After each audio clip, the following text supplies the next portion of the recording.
நிறைய பேரு வந்து இன்னைக்கு எல்லாருமே ஸ்லிம்மா இருக்கணும் அல்லது நம்மளுடைய பாடிய வந்து அழகுபடுத்திக்கணும் அப்படிங்கிறதுக்காக நம்ம வந்து உடல் பருமனை இன்னைக்கு நிறைய பேர் அதுக்காக ஃபிட்னஸ் அப்படிங்கிறது நம்மளே பண்ணிட்டு இருக்கோம்.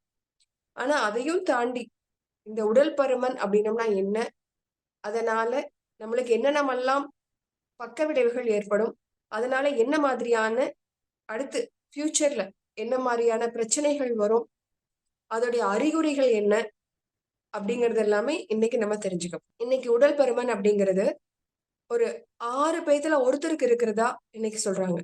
அது எஸ்பெஷலி வளர்ந்து வரக்கூடிய நாடுகள் ஆகட்டும், வளர்ந்த நாடுகள் ஆகட்டும், இங்கெல்லாம் பாத்தீங்கன்னா ரொம்ப அதிகமா இருக்கு.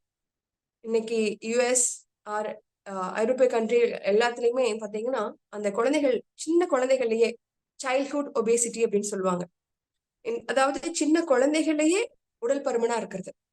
சோ இந்த மாதிரி நம்மளுடைய குழந்தை பருவத்துல உடல் பருமன் அதிகமா இருந்ததுன்னா பெரியவங்க ஆகுறப்போ அவங்களுக்கு அதீதமான உடல் பருமன் வர்றதுக்கு வாய்ப்பு இருக்கு. ஆனா இன்னைக்கு நம்மளுக்கு ஒரு நல்ல பேபி அப்படின்னோம்னா நல்ல அமுல் பேபி, நல்லா பப்ளியா இருக்கு, நல்லா வந்து கை நிறைய இருக்கு அப்படின்னு நம்ம சொல்லி அந்த குழந்தைகளுக்கு அதீதமான அளவுக்கு ஊட்டச்சத்துக்கள் போய் அந்த குழந்தைகள்ல சின்ன வயசுலயே அதை வந்து அந்த குழந்தைகளை பெருசாக்கிட்டோம் அப்படின்னோம்னா ஃபியூச்சர்ல ரொம்ப மிகப்பெரிய ஒரு அவங்க சவாலா இருக்கும் அந்த வெயிட்டை வந்து லாஸ் பண்றதுக்கு.